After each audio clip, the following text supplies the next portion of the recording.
In 1940, there was a group of what I always called a very smart professionals at the Treasury Department who realized that they could use the emergency powers of the United States to seize U.S.-held assets of countries that the Nazis invaded.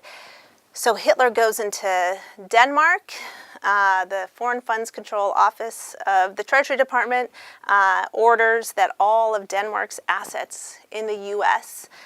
Be held and frozen. And they were literally able to freeze billions of dollars that way. So you think about, people ask me about sanctions and are we overusing our sanctions, and I point them back to that story, how this all started, which was an effort to get billions of dollars out of the hands, away from Hitler. Of course, the efforts that they undertook didn't save the many millions of people that were killed in World War II, but imagine what Hitler could have done if he had access to that money.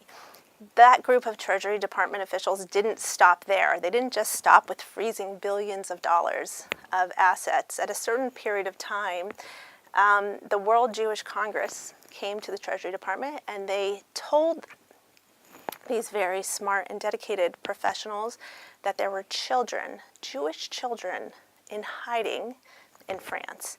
And they needed to get money into France, into Nazi-occupied France, in order to help those children escape.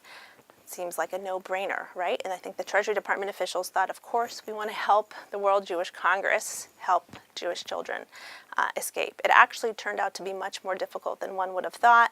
There are people at the State Department who were really pushed back against sending that money. It's too risky. You don't know where the money, I guess, is going to go, etc. But those Treasury Department officials prevailed. They pressed and pressed for months. And eventually, they were able to help the World Jewish Congress get that money into Europe.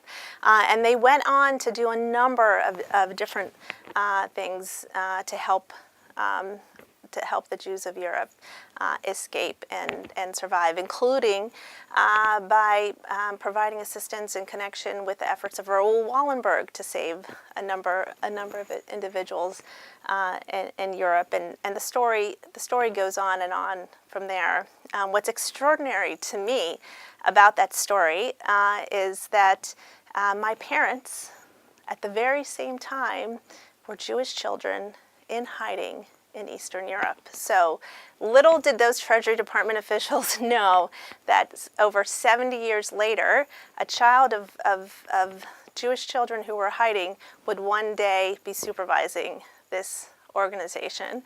And my parents were able to survive through other means, but it's really an extraordinary circle, right, to have a child of survivors now serving in this role